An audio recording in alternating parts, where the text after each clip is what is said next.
अस्सलाम वालेकुम and welcome back to a brand new episode of podcast with Ala. कहते हैं कि हमारी ज़िंदगी में कभी कभी ऐसे लम्हात आते हैं जहाँ पे हमारे सारे ख्वाब तहलील होने लगते हैं और उम्मीद के सारे दिए बुझते हुए नज़र आते हैं। लेकिन इसमें होता यह कि अल्लाह ताला जो है अपने होने का एहसास हमें दिलाता है और कहता है कि मैं भी हूँ। और हम सबकी ज़िंदगियाँ बिल्कुल इसी तरीके से चलती रहती हैं। आज मेरे साथ एक ऐसे ही मेहमान मौजूद हैं जिनकी ज़िंदगी किसी रोलर कोस्टर राइड से कम नहीं है।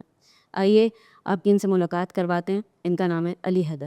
अस्सलाम वालेकुम अली, वालेकुम सलाम। कैसे हैं आप? अल्हम्दुलिल्लाह, आप कैसे हैं? ठीक है। अल्हम्दुलिल्लाह बिल्कुल ठीक है। अली, आपने कभी सोचा था कि आपको कोई इस तरीके से बुलाएगा पॉडकास्ट? नहीं, मैं दूर दूर तक भी जो है ना, मैं ऐसा सोच ही नहीं सकता था, और ना मेरा ऐसा कोई था माइंड में कि कभी ऐसा ज़िंदगी में मौका मिलेगा।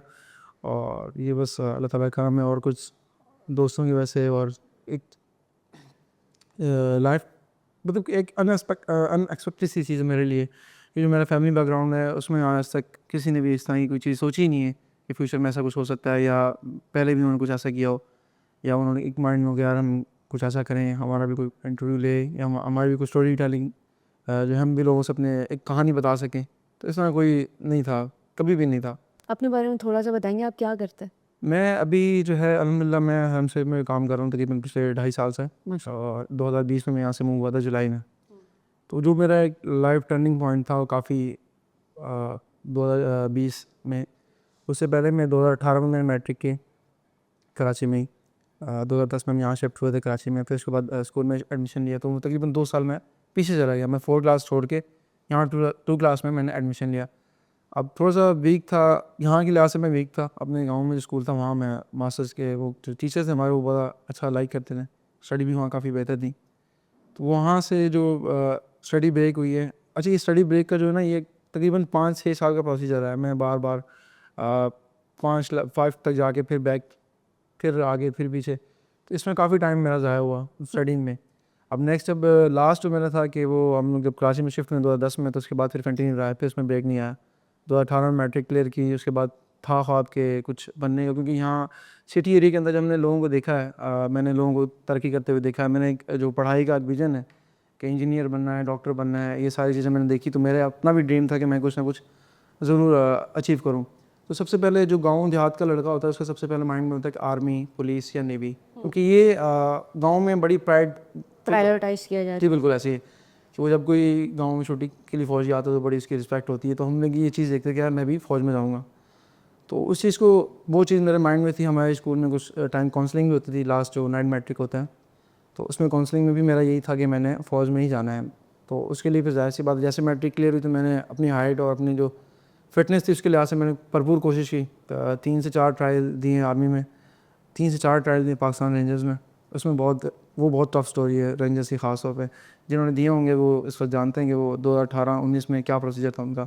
नेवी का जो सबसे अच्छा और आसान प्रोसीजर था वो नेवी और एयरफोर्स का था। आप कंप्यूटराइज पे जाके आप टेस्ट देते थे, उसके बाद आपको बता देते, अगर फेल होता था तो उसी टाइम आपको बता देते कि भाई आपने नेक्स्ट जो है ना न्यू के लिए अप्लाई करना है।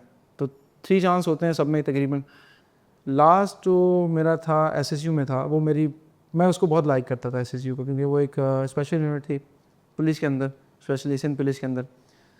तो वो उसका प्रोसीजर साथ साथ चल रहा था, तकरीबन 2 साल से मैं वेट कर रहा था उसका। उसके अलावा मतलब उसके अलावा मैं कहीं भी जो है ना अप्लाई नहीं किया। उसके अलावा मैं कह रही एक चीज़ पे फोकस रहना है, अब इसको जो है ना वो चेंज नहीं करना। सब चीज़ें क्लियर जा रही थी, मेरा फिटनेस टेस्ट तकरीबन हो चुके थे सब। लास्ट में जब मेडिकल की लिस्ट जो निकली तो उसमें कोई 2-4 नंबर की हेरफेर हो गई। अब जानते हैं कि पाकिस्तान के अंदर जो निज़ाम है, तो बहरहाल मैं उस पर डिसअपॉइंट नहीं हुआ। लेकिन इसके साथ साथ जो है ना, मैंने वीज़ा के लिए अप्लाई कर दिया था। मैंने इसके लिए मैंने कहा ये अब लास्ट है, अब इसमें अगर कुछ ना हुआ तो सेकंड मेरे पास ऑप्शन हो। तो मैंने एहतियातन बस जो है वो वीज़ा के लिए अप्लाई कर दिया था। तो 2 महीने का प्रोसीजर था, यहाँ से इनका रिजल्ट आ गया, वहाँ से मेरा वीज़ा लग के जो है मैं सऊदी चला गया। अब इसके अलावा जो जर्नी है मेरी जॉब के रिलेटेड, तो मेरी सबसे पहली जो जॉब थी वो मेडिकल स्टोर पे थी। हाँ, आपने बताया कि 7,000 रुपये 7,000 रुपये से मेरी जो पहली जो है ना स्टार्ट जॉब। हालांकि उससे पहले भी मैं कई बार काम कर चुका था स्कूल लाइफ के अंदर, मतलब बगैर CNIC के भी हम लोग जैसे मिस्त्री के साथ काम करते हैं हेल्पर। तो सबसे पहले जो उसके अलावा मैंने काम किया था वो अपने हमारे घर के बराबर में घर बन रहा था, तो 350 पे शायद पर डे था उस टाइम। तो वो हमने 4-5 दिन उनके साथ काम किया, उनका पूरा एक घर बनाया, मकान तैयार कराया मिस्त्री के साथ मिलके। उसके बाद फिर मतलब नेचर में ही था कि हार्ड वर्किंग जो है ना, कभी स्टॉप नहीं की, रोका नहीं कभी खुद को। मैंने छोटे बिजनेस होते हैं, छोटे जैसे वो पानी वाले बलून्स जो होते हैं बच्चों के, वो मैं बना के बैठ जाया करता था। उसके अलावा फिर मैंने जो अपना अब्बू का बिज़नेस है उसको भी साथ लेके चला, और साथ साथ फिर जब भी इस बिज़नेस में मैंने देखा कि मुझे इसमें कोई ख़ास बेनिफिट नहीं हो रहा। एक होता है ना, एक बिज़नेस करता है उसको प्रॉफिट होता है, उसको लॉस होता है तो भी समझ में आता है, प्रॉफिट होता है तो भी समझ में आता है। अब मेरा था कि मैं जितने की चीज़ लेता था उसमें से उसका अमाउंट निकल जाती थी, उसके बाद जो है ना प्रॉफिट मार्जिन बहुत लेस होता था, बहुत। आपको पता है बिजनेस जो होता है ना, जी उसमें बहुत पेशेंस चाहिए होता है, बिल्कुल, हमें रिजल्ट्स फ़ौरन फ़ौरन चाहिए होता है। तो ऐसा नहीं होता, तो इसलिए जो है ना नहीं बिजनेस। नहीं, मैं एक बात करता, मैं तकरीबन मैं बता रहा हूँ 3 साल जो है ना साथ साथ जॉब के साथ साथ मैं बिज़नेस में भी इन्वॉल्व रहा हूँ। ऐसा नहीं कि मैंने बिज़नेस को छोड़ा। तो हमारे फादर हैं, उनका बिज़नेस है ये चने वगैरह मूँगफली वगैरह भूनते थे, तो उनका तकरीबन 20 साल उन्होंने इस काम में लगाए। लेकिन एक वो उनके अपनी माइंड सेट था, उन्होंने बस अपने तक ही उसको रखा के उन्होंने बात दुकान या इस सब कहीं बड़ा सेटअप करने की कोशिश नहीं की। तो उन्होंने कहा कि चलो ठीक है चल रहा है। तो जब हम लोग हुए तब तक जो है ना काफ़ी चीज़ें क्लोज़ हो चुकी थी, महंगाई बहुत हो चुकी थी, दुकानों के रेट बहुत बढ़ चुके थे। तो हमारा जो फिर केमिस्ट्री जो थी ना वो थोड़ी सी हमारी मैच नहीं होती थी बिज़नेस में। मैंने कहा यार मैं ये काम नहीं कर सकता। ये एक तो हार्ड बहुत था क्योंकि फुल टाइम हीट में काम था बनाना, पे उसका चलने का जो प्रोसीजर वो बहुत हीटफुल है। मॉर्निंग स्टार्ट करते हैं 5 बजे से 10 बजे 11 बजे तक, तो जो उसका मेकिंग प्रोसेस है ना वो बहुत हीटफुल है। आपको आग पे बैठ के यानी कि आपने उसको बनाना है। तो मैं इसी से पहले ही जो है ना वो कर चुका था कि मैंने कहा मैंने ये नहीं करना। तो ये बताएं, आपने 7,000 रुपये से मेडिकल स्टोर पे काम शुरू किया था ना, इस पूरे दौरान जी, जो फर्स्ट जॉब थी उस टाइम पे आप क्या ख्वाब देखते थे? उस टाइम मेरी जो विज़न था वो ये था कि मैंने साथ में मेरी शाम में कोचिंग थी, मैंने कि 5 बजे के बाद मैं कोचिंग चले जाता था। हमें स्कूल से ही जो है ना स्कॉलरशिप मिला था कोचिंग सेंटर, आलमजी कोचिंग सेंटर का। कोचिंग सेंटर बहुत ज़बरदस्त था, और जाहिर सी बात है जब मैट्रिक हम क्लियर करते हैं ना, तो मैट्रिक तक तो हमारे जो एक्सपेंसेस होते हैं ना हमारी फैमिली बेयर कर लेती है, क्योंकि उस वक्त तक इतने खर्चे नहीं होते हैं। ना उस वक्त मेरे पास बाइक थी, ना मेरे को एक्स्ट्रा खर्चे थे। तो जब मैंने इंटर में एग्ज़ाम पेपर जमा कराए एंट्री के लिए, तो उस वक्त मैंने फ़ील किया कि यार बाइक पे आना जाना डेली बेसिस पे आराम से 250-300-400 खर्चा हो जाता है। तब वो रोज़ अब्बू से या अम्मी से लेते हुए जाना बड़ा अजीब सा लगता है कि यार अब खुद को देखें और पैसे मांगते हुए देखें तो बड़ा अजीब लगता है। वो भी कहते हैं यार बच्चा जवान हो गया अभी भी हमसे पैसे ले रहा है। लेकिन वो जो स्टडी की उनको जो फ़ायदे हैं वो शायद इस चीज़ को नहीं जानते थे, और इतना उनको नहीं पता था। अब्बू को तो कहा, अब्बू को ये था कि मैट्रिक हो गया बस बहुत है, जॉब करो और कुछ भी करो, काम करो। और अच्छा, मैट्रिक होते ही साथ अब्बू ने रिवार्ड में मुझे दिया मेरी शादी कर। अच्छा, नहीं अभी हम उसके आएंगे, पहले आप मुझे बताएंगे जब जॉब भी आप अब जॉब ये सारी चीज़ें इसी ही से रिलेट कर रही हैं। अब मैट्रिक के बाद मेरा था कि मैं स्टडी करूँगा आगे और इंटर कंप्लीट करूँगा साथ साथ। तो जो जॉब थी ना वो थी सुबह 9 से शाम 5 बजे तक। अब उसके बाद मुझे आराम से कोचिंग के लिए टाइम भी मिलता था, मेरी फ़ीस भी उसी में से आ रही थी। तो वो जो है ना 3-4 महीने मैंने काम किया। उसके बाद वो एक कंपनी के मैनेजर थे, उन्होंने मुझसे रब्ता किया कि यार आप बहुत अच्छे हो, हाइट भी आपकी ठीक है, स्मार्ट हो, तो आप हमारे साथ काम करें, हम आपको इससे अच्छी पे देंगे। मैंने वो जॉब स्टार्ट की, वो फार्मास्यूटिकल जॉब थी, और अकॉर्डिंग टू मेरे के वो जो मेरे लिए जॉब परफेक्ट नहीं थी, क्योंकि मिनिमम इंटर या ग्रेजुएशन बंदा हो तो वो जाके डॉक्टर से बात करता है, प्रोडक्ट डिटेल करनी होती है। तो अली बार बार आपकी जॉब स्विच हो रही थी, एजुकेशन भी बहुत, कंप्लीट नहीं थी, कुछ भी तो नहीं उस टाइम पे आपको ये नहीं लगा कि अब मेरे सारे ख्वाब जो है ना वो ख़त्म हो चुके? जाहिर सी बात है। अब वो क्या कहते हैं ना कि जब जो जिन लोगों का आपसे मतलब होता है ना वो आपको सारे ख्वाब दिखाते हैं कि हम आपकी एजुकेशन कराएंगे, हम आपको ये बेनिफिट देंगे, हम आपको ये बेनिफिट देंगे। लेकिन ये चीज़ें ऐसी होती नहीं हैं। मतलब वो सब आपको दिखाते हैं लेकिन वो आपको यूज़ कर रहे होते हैं। अब ये चीज़ मैंने बहुत अच्छे से देखी है कि आप 15,000 रुपये की सैलरी में अगर एक बंदा आपसे कहता है कि मैं आपको ये सब कुछ करूँ, तो आप मान लो कि चलो ठीक है, लेकिन आप रिजल्ट देखें, आप अपना फुलफिल दे रहे हैं उसको, अपना पूरा काम कर रहे हैं ईमानदारी के साथ और मेहनत के साथ। लेकिन क्या है कि जब आप उससे अपनी रिक्वायरमेंट करके सर मेरे पेपर आ रहे हैं, मुझी तैयारी करनी है, तो नहीं, आपके पास टाइम ही नहीं है, आपने वो काम करना है, आपने वहाँ सप्लाई देनी है। मतलब बिल्कुल जो है ना वो टाइम ना मिल पा रहा था ना बच पा रहा था। अब मेरी जॉब थी वो जो मेडिकल स्टोर में, तो 6 घंटे 7 घंटे तक थी, मैं अपने आराम से खेल भी लेता था, स्टडी भी कर रहा था। लेकिन जब स्विच हुई ना तो वो मेरी जॉब 12 से 18 घंटे तक चलेगी। मतलब वो इतनी लॉन्ग लॉन्ग हो गई, सुबह 7 बजे से लेकर शाम 7-10 बजे तक, क्योंकि उसमें डॉक्टर कॉलिंग करनी होती है मेडिकल में और फार्मास्यूटिकल में। तो डॉक्टर्स की टाइमिंग होती हैं, सुबह में है, किसी की शाम में है, तो उसका कोई मेन मतलब कोई परफेक्ट टाइमिंग नहीं है। 9 to 5 जॉब नहीं थी वो। तो उसमें काफ़ी टाइम ज़ाया हो रहा था मेरा। 3 से 4 माह करने के बाद मैंने छोड़ दी। मैंने कहा मैं ये नहीं कर सकता। तो इस दौरान आप अभी बता रहे हैं कि आपकी शादी भी हो गई, इस दौरान साड़ी भी अल्लाह ताला ने आपको बेटी जैसी नीमत से भी नवाजा, तो ऐसे और फिर एक पहलू ऐसा आया कि आपकी शादी जो है वो ख़त्म हो गई। बिल्कुल तो उस टाइम पे जो एक नौजवान फादर होता है बिल्कुल। उसके दिल में क्या चीज़ें चल रही हो? देखिए मैं ये समझता हूँ कि जो अर्ली मैरिज है ना, आई थिंक 18 साल 16 साल की जो लड़की या लड़के शादी करते हैं, उस वक्त होता है जुनून, एक नई चीज़ होती है शादी। वो सिर्फ शादी को जानते हैं और शादी के जो बाद के मामलात हैं वो उनको नहीं देखते हैं कि घरदारी है, जिम्मेदारी है, कमाना है, और इसके अलावा सो मसले मसाइल फैमिली के अंदर बहुत सारी प्रॉब्लम हो जाती है, तो उनको कैसे हैंडल करना है, ससुराल में कैसे मैनेज करना है। तो ये चीज़ें ना तो उनको बताई जाती हैं, ना उनको सिखाई जाती हैं, और ना ही उनको बताया जाता है कि आपने अगर कोई फैमिली में मसला मसाइल हुआ तो आपने कैसे डील करना है उसको। नहीं, अगर एक गलती करता है तो सब उसी के साइड होते हैं। अब एक बंदा राइट पे है तो सब उसके अपोजिट होते हैं कि भैया आपने ये बात क्यों की। फैमिलीज़ के अंदर ख़ास करके जो लोग अनएजुकेटेड होते हैं, ऐसे नहीं मैं कह सकता कि पेरेंट्स, लेकिन एक एक्सपीरियंस उनका भी होता है, लेकिन क्या है कि जो जहाँ तालीम की कमी होगी, शऊर कम होगा, तो वहाँ इस तरह के मसले मसाइल ऐसे केसेस बहुत होंगे। अब एक बंदा जो है अपनी फैमिली को भी साथ भी डील कर रहा है, दूसरी फैमिली के साथ भी डील कर रहा है, लेकिन उसका जो साथ जो जिसके साथ उसने कॉन्ट्रैक्ट किया है, शादी की है, जिसने एक मतलब जिम्मेदारी इसकी ली है, जो उसकी शरीक है, जो शरीक हयात है, जो उसकी सबसे अच्छी दोस्त है, अब वो अपना शेयर्स पूरा ना दे तो वो एक अकेला आदमी ऐसे ही जैसे गंदम को आपने चक्के में डाल दिया पिस के, उसका तो फिर भी आटा निकल आता है, लेकिन जो पिसता है फैमिलीज़ के अंदर उसको कुछ नहीं मिलता, ना उसको कुछ बचता है, ना वो कुछ अपना बचा लेकिन पाता ये है। चीज़ तो फिर लड़की के साथ भी तो है ना। देखिए चीज़ है, कॉमन है। अब मैं ये नहीं कहता कि मेरे साथ जुल्म हुआ, मेरे साथ ज्यादती हुई, ये अपोजिट हुआ। अब इसमें सबसे बड़ी जो फेलियर है ना वो फैमिलीज़ का है। उनको चाहिए था कि इस चीज़ को क्लोज करते, कम करते, बानिस्बत इससे कि वो आधे उधर हो गए, आधे उधर हो गए। तो ये काफ़ी फैमिलीज़ में ऐसा नहीं होना चाहिए कि अगर चले आप ठीक है पहले अपने शौक से शादी कर दी, बच्चों को जो है ना उसकी ज़िम्मेदारी में डाल दिया, चलें ठीक है, बाद में उसको सपोर्ट करें, तब तक वो स्टेबल नहीं हो जाता। अब आपको पता है कि उसके पास जॉब नहीं है, स्कूल छोड़ दिया उसने, अपनी पढ़ाई जो है ना वहीं एंड कर दी है, तो अब उसको जो है ना जाहिर सी बात है कि अपनी फैमिली के लिए कुछ ना कुछ तो ज़रूरियात और होती हैं। बेटी जैसी फिर जिम्मेदारी बेटी हो भी जाए है। तो अब जब जाहिर सी बात है बेटी हो जाए तो फिर खर्चे मज़ीद बढ़ जाते हैं। अब क्या होता है कि बंदा वो वही बात है ना कि बाप अपने लिए नहीं फिर करता, अपनी फैमिली के लिए ही करता वो, कि अपनी बेटी के उसके पैम्पर लेकर आने हैं, उसके सूट है, फिर इस दौरान अगर वो उसकी तबीयत ख़राब हो जाए तो काफ़ी सारे एक्सपेंसेस बढ़ जाते हैं। तो एक रूटीन में चलता रहता है, लेकिन उस दौरान भी अगर आदमी सब कुछ मैनेज करता हुआ आ रहा है और फिर भी उसको प्रॉपर सपोर्ट ना मिले और कंधे से हाथ खींचने जाए तो बहुत वो जाती है। तो अब इसमें इमोशनल ब्रेकडाउन भी आ गया। काफ़ी सारा मतलब फाइनेंशियली तो आप टूट चुके टूट थे, चुके थे। इमोशनली भी टूट गए। इमोशनली भी ऐसी चोट लगी कि मैं अभी किन करके मुझे तकरीबन 3 साल हो गए हैं, मैंने शायद अपनी बेटी को देखा भी नहीं है इस 3 साल के अरसे में। मैं चाह रहा हूँ कि जितना ये वेट किया 2-3 साल और वेट कर।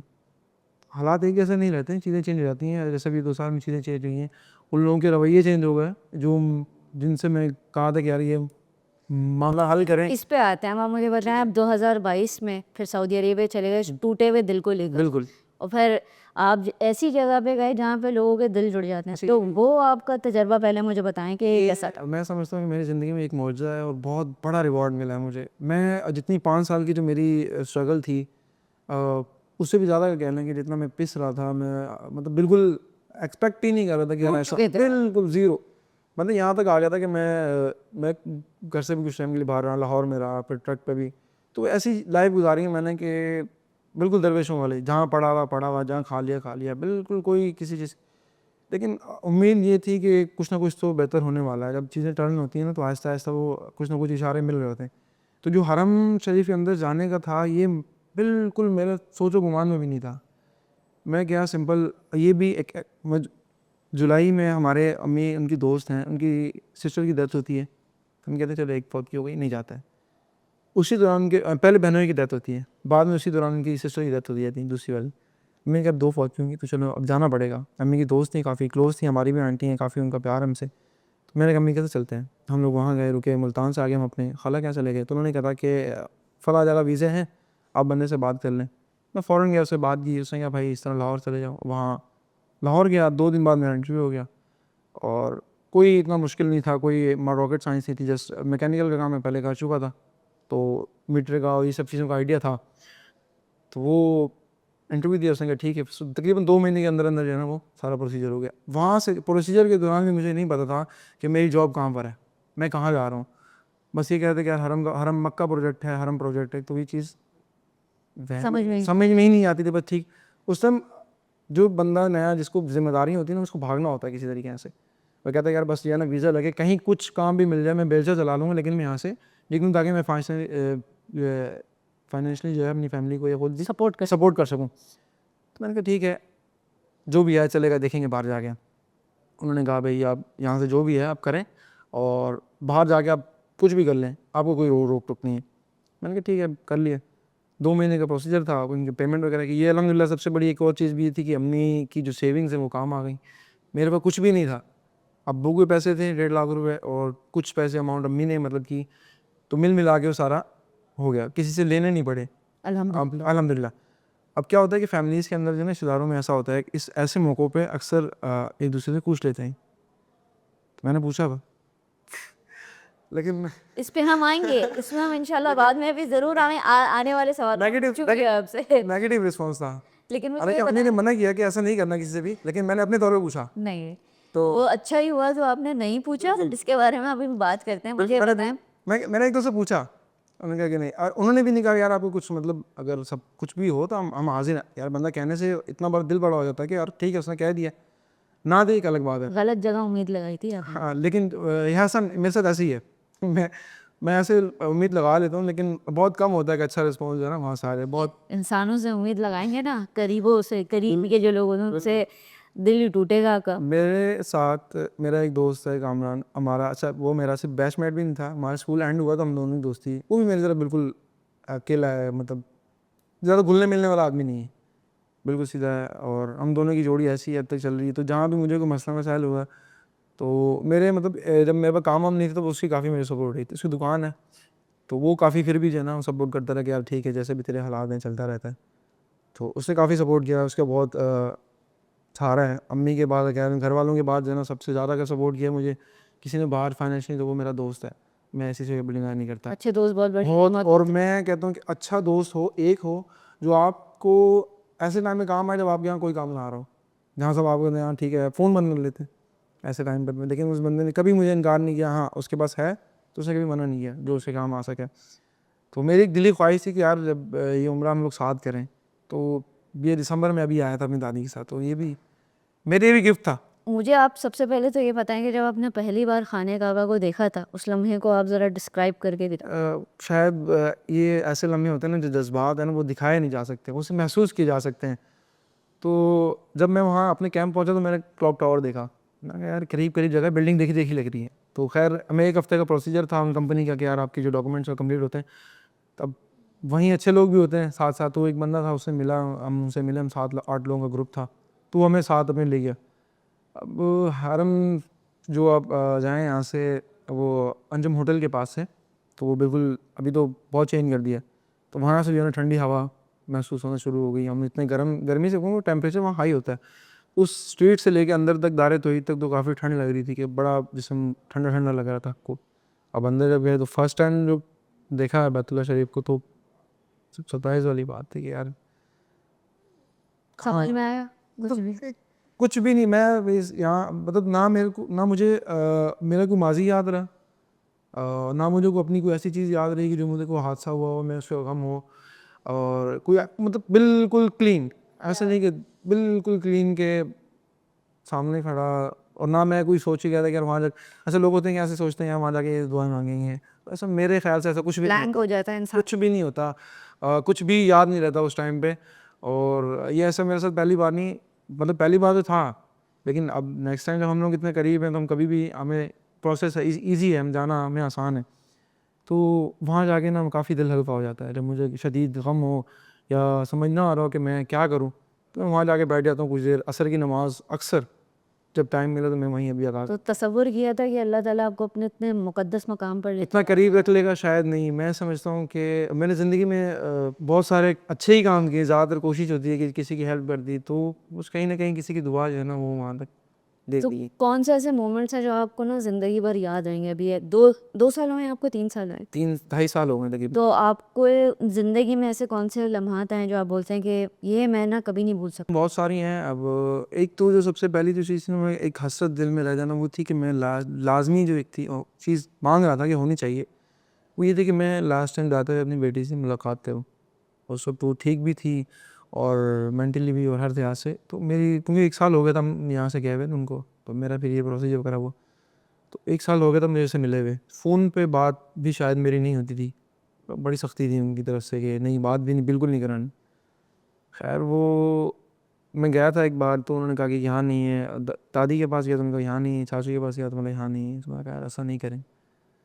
तो वो एक चीज़ जो रह गई है वो कभी मुकम्मल नहीं हो सकती। अगर वो मिल भी लूँ उससे तो वो, क्योंकि अब बीच में बीमार हुई थी तो उसकी मेंटल हेल्थ काफ़ी अफेक्ट हो गई, उसकी आई साइट वीक हो गई, और मेमोरी शायद अब उसकी हो सकता है कि आहिस्ता आहिस्ता रिकवर होगी वो, लेकिन वो एक चीज़ जो है ना, हसरत जो मेरे इसको सीने से लगाने की थी बेटी को, वो रही।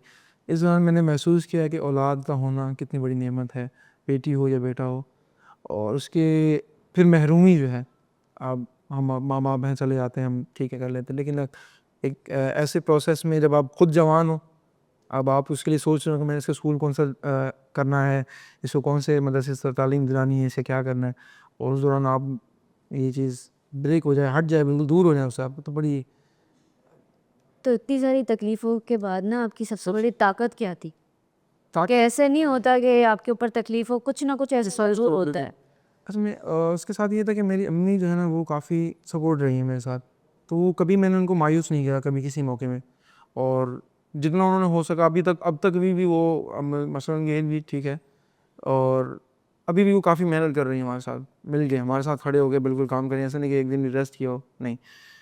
तो वो मेरा एक जो यहाँ से निकलने का ख्वाब था कि मैंने अपने घर बनाना है ज़ाती, जिसमें मैं अपनी फैमिली के साथ रह सकूँ, ये सब चीज़ें हों आराम से, तो एक वो गोल था। अब ताकत जो थी मेरी, उस आप मेरे उसमें में थी बेटी में, कि यार ये मुझे इसके लिए ही कुछ करना है, इसी के लिए जो ना कुछ बनाना चाहे। अब मेरी उनसे बात नहीं होती तो वो कहते हैं कि यार इसको कोई ख्याल ही नहीं है बेटी का, कोई फ़िक्र ही नहीं, कोई प्यार ही नहीं। तो अब ये उससे पूछना, जो इस चीज़ को बर्दाश्त करते हुए इतने सारे मसाइल के साथ चलते हुए जो है ना वो कर रहा है। अब ड्रीम था, घर बनाना था, अभी वो तकरीबन 50% हुआ है, 50% बाकी है। लेकिन सबसे ज़्यादा इसमें अभी भी मेरी जो है ना अम्मी की सपोर्ट, अम्मी के जो है वो हाथ वो काफ़ी ज़्यादा है। उन्होंने काफ़ी सपोर्ट किया मुझे, फाइनेंशियली भी और अभी भी।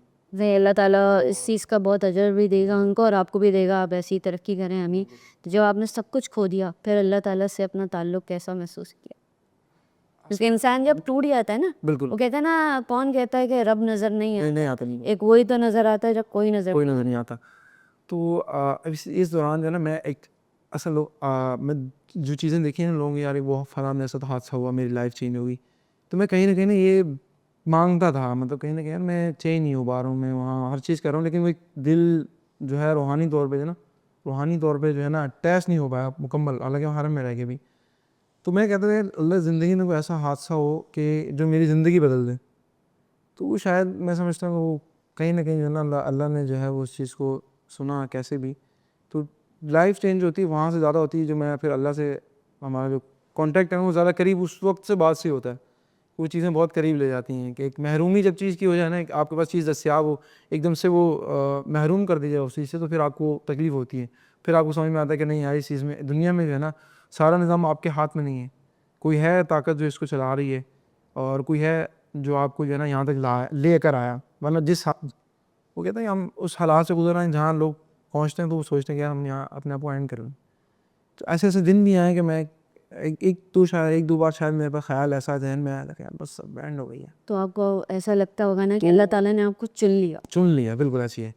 बहुत सारे अच्छा, अभी मैं हरम में हूँ तो जिसको बताता हूँ मैं हरम में हूँ, तो अब मैं वहाँ रह रहा हूँ तो मैं शायद इतना फ़ील नहीं करता कि यार मैं एक नॉर्मल जैसे वहाँ लोग रहते हैं। जब यहाँ किसी से बात करूँ, यार यार आप बहुत अच्छी जगह रह रहे हो यार, आप बहुत खुशनसीब हो। कहते हैं यार हो सकता है यार आपकी नज़र में। तो वाक़ई ऐसा ही है कि, और फिर आपको कोई बंदा दुआ के लिए कह दे, समझे वो एक ज़िम्मेदारी आपको दे रहा है। आप पर कभी उतना कभी बिलीव जानवर कर रहा है। सोचता है कि मैं इतने गुनाहगार इंसान हूँ, इसने मुझे किसी दुआ के लिए बोल, बिल्कुल ऐसी है। तो फिर एक शर्मिंदगी सी भी होती है, फिर इंसान तौबा करता है। अब मेरे टीचर्स हैं वो जो मैं जानते हैं कि पहुँचा हूँ मैं वहाँ हूँ, जो जानते हैं वो अगर उनसे कॉन्टैक्ट हो तो वो कहते हैं बेटा हमारे लिए दुआ करना। तो हम कहते हैं उस्ताद ये तो आपकी ही की दुआओं की वजह से हम लोग यहाँ हैं। तो कहते नहीं बेटा आप हमारे लिए दुआ करें। तो बड़ा उस टाइम दिल पे बोझ भी होता है कि यार ये इतनी बड़ी ज़िम्मेदारी हम पे दे दी है, क्योंकि आप ये है ना कि वो दुआ आपके पास अमानत है। अगर आप अल्लाह के पास उसको नहीं रखते हैं, उसके घर में रह के उसको नहीं रखते हैं, तो फिर आप टीचर्स की और माँ बाप की दुआ ना लगती है, और बुज़ुर्गों की। तो जो लोग भी बच्चे जो देख रहे हैं उस वक्त ना, वो अपने टीचर्स की और पेरेंट्स की इज्जत करें बहुत ज़्यादा, बिल्कुल, क्योंकि उन्हीं की दुआओं से पहुँचते हैं। बिल्कुल। हम मेहनत कर लें चाहे जितनी भी, लेकिन हम दिल दुखा दें अगले का, माँ बाप की भी कदर ना करें, टीचर्स की भी कदर ना करें, जैसे आजकल हो रहा है, तो फिर हम कहीं पे भी नहीं पहुँच सकते। और लोगों का रवैया कैसा बदला फिर आपके साथ? अब इस बात की हम बात कर रहे हैं। बस ये तो करीबी रिश्ते सबसे सबसे जल्दी सबसे बदलते हैं ना। सबसे ज़्यादा जो है ना वो आपके करीब के लोग होते हैं ना, उसमें उनको पता होता है। वो क्योंकि आप साथ उनके साथ बड़े होते हैं, वो आपको बड़ा होता हुआ देख रहे होते हैं। आप जब जवान होते हैं, जब आप कमाने की दौड़ में निकलते हैं ना बाहर रेस में, वो उनकी नज़र आपकी इनकम पे होती है कि यार ये क्या कर रहा है, तो और ये कैसे पहुँचा है? कैसे पहुंचा है। तो सब जानते हैं मेरे बारे में, ऐसा नहीं कि मैं किस प्रोसेस से गुजरा हूँ, क्या चीज़ें हैं, लेकिन फिर भी जो है ना वो, अब तो खैर काफ़ी चीज़ें चेंज हो गई हैं। अब तो भाई भी साथ लग जाता है अच्छा। अब तो भाई भी साथ लग जाता है, और जो बड़े ख़ास तौर पे हैं वो बड़े एहतराम से। आइए प्लीज़ खाने पे आइए। बिल्कुल, अभी अभी मैं तकरीबन 1 हफ़्ते का मैं गाँव का था। मैं अचानक ही मतलब ट्रैवलिंग का तो ऐसा है कि दिमाग हो गया ठीक है, फ़ौरन बैग पैक किया, कुछ है नहीं है, चल दिया। तो मक्का में भी, वहाँ सऊदी में भी मेरा ऐसे ही है। मैं देखता हूँ कि अपना जब दिल भर गया मेरा, मतलब 1 महीना 1.5 महीना हो गया मैंने कोई लॉन्ग ट्रैवल नहीं किया। अब जद्दा के अंदर मेरा कज़न है, खालाजाद बहनोई कह लें, तो उसके पास कभी कभी चला जाता हूँ महीने में 1 महीने में 2 बार, तो थोड़ा दिल हल्का हो जाता है, बातचीत हो जाती है, उसकी भी सुन लेते हैं, अपनी भी सुना लेते हैं, तो गैदरिंग अच्छी हो जाती है। तो गाँव जाने का तो मेरा ऐसे ही, मुझे कराची शहर में 10 साल 12 साल हो गए, लेकिन मेरा यहाँ दिल लगा नहीं, तसल्ली से नहीं लगा, और यहाँ की आबो हवा में शायद मेरे लिए नहीं है। तो अभी शायद ये मेरा लास्ट मंथ है, उसके बाद शायद मैं नेक्स्ट कराची में ना शिफ्ट हूँ। मेरा गांव में इरादा है पंजाब के अंदर ही कि वहाँ शिफ्ट हो जाऊँ। मुझे वहाँ काफ़ी, एक तो ज़हनी तौर पे काफ़ी सुकून मिलता है, और सेहत भी वहाँ काफ़ी अच्छी रहती है। एक बात ये भी बताती हूँ कि दुनिया में हम चाहे जिस भी मकाम पे चले जाएं, जी, एक वक्त आता है कि हम लोग उस जगह से थक जाते हैं, क्योंकि हम एक मुसाफिर हैं यहाँ, बिल्कुल बिल्कुल ऐसी है। और ये असल नहीं है। ये बिल्कुल ऐसी है, ये इस चीज़ को मैं डिनाई नहीं करता, ये बिल्कुल ऐसी है। हम लोग जब बाहर भी हैं ना हम, तो ये चीज़ हमारे अभी भी जहन, वहाँ भी जहन, ये चीज़ें सब जब बंदा ट्रैवल करता है ना, तो जब आपके साथ एक बंदा बैठा हुआ है और अचानक से उसकी डेथ हो जाए, या काम करने वाले के साथ आप एकदम, मतलब मिनट 1 सेकंड का काम, तैयार नहीं होता बिल्कुल इंसान। तैयारी नहीं होती इंसान की। अब आप बिल्कुल सेट बैठे हैं और आपके साथ वाला बंदा आपसे काम कर रहा है, उसको अचानक कुछ हुआ, वो डेथ हो गई इसकी, तो इंसान को सबक लेना चाहिए कि भाई जैसे ही गया वैसे मैं भी जाऊँ यहाँ से। ज़िंदगी बड़ी मुख्तसर सी है। तो इस लाइफ के अंदर मैंने कभी भी पैसों की इतनी प्रायोरिटी नहीं दी, अभी तक नहीं दी। हालांकि मेरे अम्मी घर वाले कहते हैं कि यार आप नहीं, मैं कहता हूँ जो है अभी जो है आ गया ठीक है, और ज़्यादा के लिए मेरी भागदौड़ नहीं है। मैं कहता हूँ कि इंसान उतना कमाए, 2 वक्त खाए, और अपनी जो ज़रूरियात ज़िंदगी है ना उसको पूरा करे बस। हिसाब भी बहुत बड़ा है ना, आपके पास जितना होगा ना बिल्कुल, उतना आपको हिसाब। उतना आप जो है ना, जितना आप एक्स्ट्रा खर्च करते हैं, आप अपनी ज़ात के ऊपर खर्च कर रहे हैं, अपने घर वालों के ऊपर खर्च कर रहे हैं एक हद तक, तो ठीक है। अब एक्स्ट्रा आप जाते हैं, अब आपकी सैलरी मिसाल के तौर पे मान लेंगे, आपकी इनकम है वो 10,000, आप 20,000 रुपये का सूट कर लें, तो ये सूट नहीं करता। अब लगेंगे तो अच्छे, लेकिन ये अल्लाह की नज़र में जो है ना, फिर ये मामला काफ़ी स्टाफ है, क्योंकि आप, अब अल्लाह भी यही कहता है कि आप जितना कमा रहे हो आप उसी हिसाब से अपने ऊपर खर्च करो, ताकि वो नज़र आए। अब बिल्कुल ऐसा भी नहीं कि आप अच्छा कमा रहे हो और आप फटा हुआ सूट पहन लें, पुरानी चप्पल पहन लें, बिल्कुल ही आप लोगों को दिखाएं जी मैं बहुत, अब ये गलत है, बिल्कुल ये बिल्कुल चीज़ नहीं नहीं। होनी चाहिए। तो एक दरमियाना रहें, जितना आप कमा रहे हैं, जितना आपके पास है, आप चीज़ें आसानी से हासिल कर सकते हैं, आप करें, उसमें वो कुछ चीज़ नहीं। एक सेकंड, लास्ट क्वेश्चन है मेरा अली भाई आपसे, क्या आपका ख्वाब है कि आप अपने पेरेंट्स को जो है हरम शरीफ की ज़ियारत? जी बिल्कुल। मैं जब वहाँ पहुँचा था तो सबसे जो जिस दिन मैं वहाँ पहुँचा था पहले दिन, हरम शरीफ के दिन, तो उस दिन मैंने दिल में नियत की थी कि इंशाल्लाह जो है ना, मैं जैसे आज यहाँ हूँ, तो अपने होते हुए वहीं पे ही मैं अभी इंशाल्लाह कोशिश करूँगा 1 साल 2 साल के अंदर अंदर जो है वो उनको ज़्यादा ज़रूर करूँ। हज ना करा सका तो उम्रा तो ज़रूर एक बार जो है वो कराऊँगा। मेरी उम्रा कराना हमारे लिए आसान है, हज का थोड़ा सा हो सकता है प्रोसेस थोड़ा मुश्किल है। तो इंशाल्लाह कोशिश है इस साल के बाद मेरा जो एक मेन एक गोल था वो हल हो गया, एक मतलब कंप्लीट हो गया। अब नेक्स्ट मेरा ये है कि अम्मी अब्बू को जो है ना लाज़मी एक बार, बस इंशाल्लाह आप वहाँ पे जाएं, दुआ मेरे लिए भी करें, फिर आपकी और मेरी मुलाकात इंशाल्लाह वहीं पर ही हो। इंशाल्लाह। आखिर में जितने भी लोग आपको देख रहे हैं, और जो ऐसे लड़के लड़कियां जो इस वक्त बिल्कुल ज़िंदगी से हार चुके हैं, वो क्या पैगाम देंगे आप? लेकिन मैं उनको ये पैगाम दूँगा कि लाइफ में जो है कुछ भी प्लेट में नहीं मिलता, हर चीज़ का एक प्रोसेस है। अगर आप बिरयानी भी बनाते हैं ना तो उसका एक प्रोसेस है, तो फिर आप एक डिलीशियस बिरयानी जो है ना एक खाते हैं, तो जायका लेने के लिए आपको उसके प्रोसेस से गुजरना पड़ेगा। लाइफ का जो भी प्रोसेस है आपको फेस करना पड़ेगा, जो भी हर्डल्स हैं वो फेस करनी पड़ेंगी। इसमें बहुत सारे आपके फाइनेंशियल इशू हो सकते हैं, आपके रिलेशन के अंदर बहुत सारे मसले मसाइल आ सकते हैं।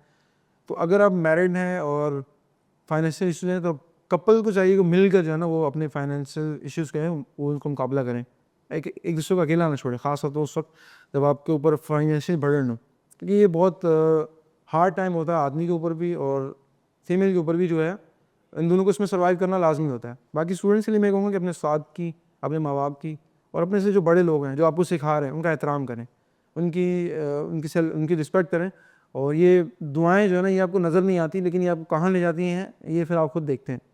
तो अल्हम्दुलिल्लाह मैं समझता हूँ कि मैंने ज़िंदगी में शायद इतने अच्छे काम ना किए हों, लेकिन ये किसी की दुआएं किसी के साथ जो की हुई नेकी है, छोटी से छोटी नेकी भी जो है इंसान को बहुत बड़ा जो है वो इंसान बना देती है, बहुत बड़े मुकाम पर ले जाती है। तो मेरा ये मैसेज है कि सबके साथ तहम्मुल, सब्र और एहतराम के साथ रहें, साथ जो है ना अच्छे अखलाक से बर्ताव करें और अपनी जो सोच है ना उसको बिल्कुल साफ़ रखें और ज़्यादा के पीछे नहीं भागें, दिखावे के पीछे नहीं भागें। मुझे उम्मीद है कि आप लोग अली की कहानी सुनकर आप लोगों को बहुत हिम्मत मिली होगी। नाउम्मीद मत हुआ करें, नाउम्मीदी कुफ़र है। अल्लाह ताला पे अपना तवक्कल करें, अल्लाह ताला मुआज़ दिखाता है। दिस इज़ योर होस्ट अला signing off, until next time, फ़ी अमान अल्लाह।